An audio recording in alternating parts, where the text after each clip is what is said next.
Hello and welcome to Jb Plastering Damp Proofing.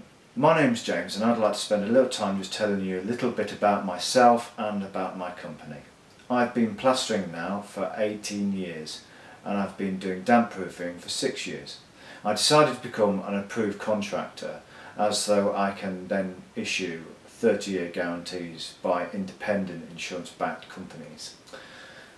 This here is a certificate from Sovereign Chemicals Limited that says that I am certified and fully capable of installing a tanking system to your property and membrane systems. This here is a DPC injection for chemical injection of for your property, saying that I am fully qualified in giving you a chemical DPC. Now, there are two different ways of approaching rising damp. You can either use the DPC injection or you can use tanking. Now, tanking is usually used in like basements and things like that, but throughout time, if you have a wall that has a cavity but it has become filled with dirt and rubble, injecting it the original way would then not work, because the dampness will travel up the cavity and not through the capillaries of the brickwork. So in that case you would then use a tanking system on that wall. You'd also use tanking systems on walls that are old cottage walls that are single cavities. There's no cavity in there, or they've all been rubble filled, or around fireplaces. If the cavity has not been breached, then a DPC injection is adequate to do. Now, on visiting your house, I will be looking like an investigation into what could be allowing water into your property. I'll be checking the roof for cracked tiles, I'll be checking the guttering for any defects there, whether there's any bridging over the damp course of the original DPC. And also the brickwork on the mortar joints, making sure that there's no missing mortar allowing water to seep into the building that way.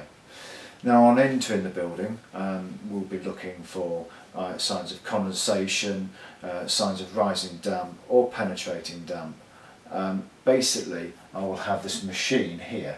This will tell me as a guide, only a guide, the certain moisture readings in the property. Now, for the wall, you'd use the moisture pad. Okay, this is basically, this goes onto the wall and tells me the reading of how much percentage of water is in that wall. You'd use the pins for going into wood, really. Now, also this machine will let you know what the humidity in the house is.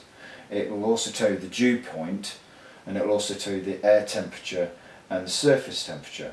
Now, the dew point is what it would mean that the building's temperature will have to drop before you have a condensation problem. So that, as I say, is only a guide. We use these just as a guide. It's through experience of knowing what you're looking at and the help from the machine that decides what the problem is. Sometimes you may go into a property and you may think that your house has rising damp, but it doesn't actually have rising damp, it's a condensation problem. So if you treated for rising damp, you would not cure the problem. On going into a property, you may notice water just above the skirting. This is a sign of either condensation or bridging of the damp course. If there are salts present in that damp area on that wall, then it is then going to be rising damp. That usually points straight away to that. Obviously, still run through the checks and through the things, and that will then tell you the certain what it is. Well, that's about it, and I hope to see you soon, and thank you very much for viewing my video.